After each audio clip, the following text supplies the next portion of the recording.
साईराम सर्वप्रथम अनि सबै सिक्किमवासी अनि जो पनि यस मिडियामा उपस्थित हुनुहुन्छ सबैजनालाई मेरो आन्तरिक हृदयबाट सिक्किम राज्यको अध्यक्षको हार्दिक स्वागत।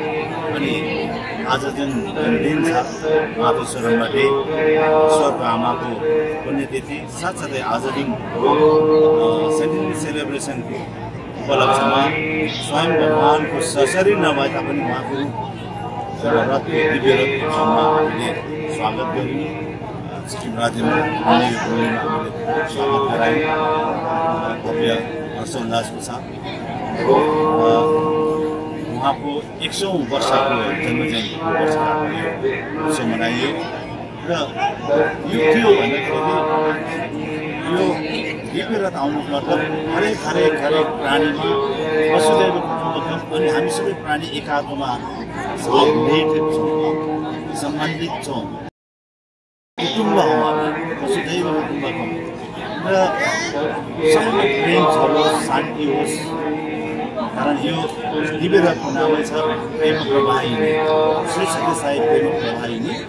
र यो जुन दिव्य रथ पुत्रप्रति जो भगवानको वासस्थान जन्मस्थान उहाँबाट 24 अप्रेल जो भगवानले महासमाधि लिएको दिन हो 2011 मा अनि 2025 मा त्यसै दिनलाई आराधना महोत्सव भनिएको छ।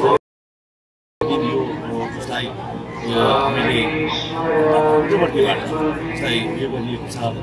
5वटा रथ दिव्य रथलाई डिफ्रेन्ट उयसमा भारतको डिफ्रेन्ट वेमा पठाइयो। त्यसमा एउटा नर्थ इस्ट भनेको 7वटा स्टेट आउँछ। त्यस नर्थ इस्टमा पठाउनको निम्ति यो एउटा रथ थियो र यो दिव्य रथ सिक्किममा प्रवेश गरियो। हिजो अस्ति दिन कोलाबारी वेस्ट बेङ्गाल दार्जिलिङले उहाँले रिसिभ गर्नुभएको थियो अनि आज हामीले यस पुण्यतिथि मातृश्वरमले दिनै उहाँलाई रिसिभ गरेर सिलगढीबाट कोलाबारीबाट र यो रथको मेन उद्देश्य नै मैले भनेको प्रेम प्रवाहिनी, प्रेम शान्ति आनन्द सुख शान्ति पृथ्वीमा समृद्धि होस्, सबैलाई भाइचारा होस्, सबैमा एक प्रेम बढोस्, यही सन्देश। कारण हरेक भगवानहरूको सबै भगवानको ईश्वरहरूको अवतारहरूको एउटै उद्देश्य छ, ईश्वर नै प्रेममा बाँच भन्ने छ। अनि भगवानले भन्नुहुन्छ लभल सर्व हेल्प एभर हट नेभर। सबैलाई माया गर, कसैलाई दुःख नपुर्याऊ, सबैलाई माया गर, लभल सर्व सबैलाई सेवा गर। कारण मानव सेवा नै माधव सेवा, सर्भिस सेवा नै भगवानले गरेको भनिन्छ। यो एउटा जुन चाहिँ विशेष श्री साई सेवा संगठन एउटा भगवानको प्लेटफर्म दिनुभयो, त्यसमा रहेर यो दिव्य कार्यक्रमहरू पवित्र कार्यक्रमहरूले हामीले गर्ने एउटा सो अवसर पाएको। त्यसमा आज जुन सेन्टिनरी सेलिब्रेसन जुन यो इयरलाई मानेको छ, हामी 100 वर्ष भयो। 26 नोभेम्बर 23 नोभेम्बर 1926 जन्म भएको थियो।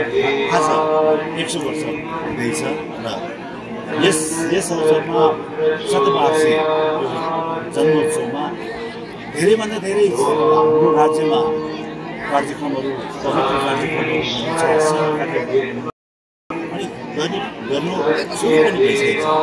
जस्तो हाम्रोमा धेरैवटा यस्तो कार्यक्रमहरू छ, निडीहरूको घर बनाउनु, 3,04,000 एउटा निडीलाई एउटा घर बनाउने कार्यक्रम 60-70वटा घर बनिसक्यो हरेक डिस्ट्रिक्ट। हाम्रो साङ्गठनिक हिसाबले 7वटा डिस्ट्रिक्ट छ, जस्तो Rangli district, Gangtok district, Mangan district, राभङला, गेजिङ, रामदेन, नाम्ची 7वटा डिस्ट्रिक्ट छ। हरेक डिस्ट्रिक्टमा अहिले 2वटा घर हामीले बनाइसक्दैछौँ। कोही कम्प्लिट भयो, कोहीले सक्दैछ, कोहीले स्टार्ट गर्छ। अनि वाटरको प्रोजेक्टहरू, पानीको प्रोजेक्टहरू धेरैवटा प्रोजेक्टहरू छ जो दुर्गम क्षेत्रमा स्मार्ट सिटी भएको जग्गामा, जस्तो रामदेनले सकिसकेको छ, पाखुङमा सकिसकेको छ सिङतामले, अब झोचाचेन रङ्गली काम भिलेजमा गरिँदैछ।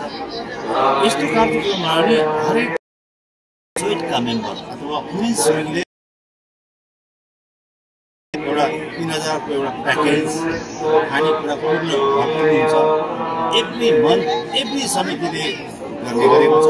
यो धेरै वर्ष भयो चलेर आएको र यस्तो कार्यक्रमहरू धेरै छ। अनि सबसे भन्दा ठुलो कुरो के भन्दाखेरि यस सङ्गठनमा श्री साई बाल विकास जुन बाल विकासमा 9 वर्षको शिक्षा प्रदान गरिन्छ। भौतिक शिक्षा, आध्यात्मिक शिक्षा, ह्युमन भ्यालु, मानव मूल्य विषयमा र हरेक धर्मले एउटा एक समान हुने, हामी के को लागि जीव समाजको लागि के गर्नुपर्ने यो कुरा चाहिँ 9 वर्ष पढिसकेको एउटा नानी सिङ्गो एउटा नागरिक बनाएर छोड्ने एउटा कार्यक्रम छ। बाल विकास भन्छ बाल विकास। यो अहिले 6,000 7,000 नानीहरू पढिरहेको छ। एभ्री इयर 200जना नानीहरू पास आउट हुने गर्छ। 9 वर्ष पढिसकेपछि यसको सर्टिफिकेट पुट्टपर्तिबाट नै आउँछ 9 वर्ष पढिसकेपछि। र यो चाहिँ सबसे ठुलो कुरो अहिलेको जुन चाहिँ वातावरण छ, अहिलेको जुन पिँढीलाई दिनुपर्ने जुन चाहिँ भ्यालुज छ, मौलिक शिक्षा, बौद्धिक शिक्षा, आध्यात्मिक शिक्षा, यसले मात्र अबको जुन वातावरण, अबको भविष्य, नानीहरू उनीहरूमाथिको जुन व्यवहार यो शिक्षाले मात्र कायम गर्छ। अनि यदि यस्तो शिक्षा यदि सानै बाल्यकालमा दिन सकिन्छ भने पछि के हुँदो रहेछ भन्दाखेरि नानीहरू बाटोबाट घर्किएर कता कता भइरहेछ। सबैलाई दुनियाँलाई याद छ। यदि राम्रो शिक्षा नपाएको नानीहरू के भइरहेको छ सबैलाई याद छ। आज यो सबैभन्दा ठुलो कुरो चाहिँ श्री साई सङ्गठनमा आध्यात्मिक जागरण, सबै मानव चेतना, मानवमा आध्यात्मिक चेतना जगाउने, म भित्र ईश्वर छ, अहम ब्रह्मास्मि भन्ने कुरा जुन कुरा छ, म नै ईश्वर हो। हामीभित्र प्रत्येकको इनहेरेन्ट डिभिनिटी, हामीभित्र दैवत्व छ भन्ने कुरो यसको उजागर गर्ने यो एउटा सङ्गठनले यो आयाम चलाउने भएको।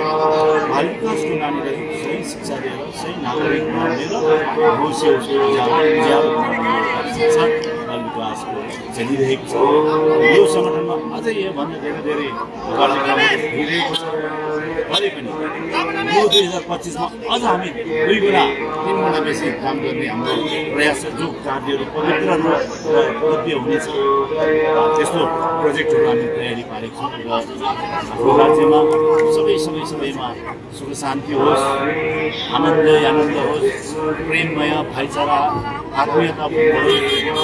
हामीमा जुन किसिमले सिक्किम राज्यमा अहिले सम्माननीय मुख्यमन्त्री महोदयको लिडरसिपमा धेरैवटा स्मार्ट कार्यक्रमहरू पनि भइरहेको छ। अनि यो जुन चाहिँ धार्मिक आध्यात्मिक सङ्गठनहरूलाई राम्रोसितले एउटा सम्मान साथमा धेरै अगाडि बढ्ने मौकाहरू दिइरहनु भएको छ। यसमा हामी धेरै उहाँलाई सम्मानको साथ धन्यवाद दिन चाहन्छौँ। अनि उहाँले जुन निस्वार्थ रूपले काम गरिरहनु भएको छ त्यसमा हामी धेरै कृतज्ञता चाहन्छौँ। तर यो सङ्गठन पनि हाम्रो सङ्गठन श्री साई सेवा सङ्गठन निस्वार्थ सेवा र निस्वार्थ प्रेममा काम गर्दछ। जो भन्ने हामीले शिक्षा दिनुभएको छ सबै सिक्किमवासी अनि अन्य जति पनि हाम्रो डिपार्टमेन्टका हाम्रा पुलिस डिपार्टमेन्ट अनेक कतिवटा डिपार्टमेन्टले हामीलाई कतिवटा पर्मिसनमा कतिमा हेल्प गरिरहेको छ, धन्यवाद दिन चाहन्छु।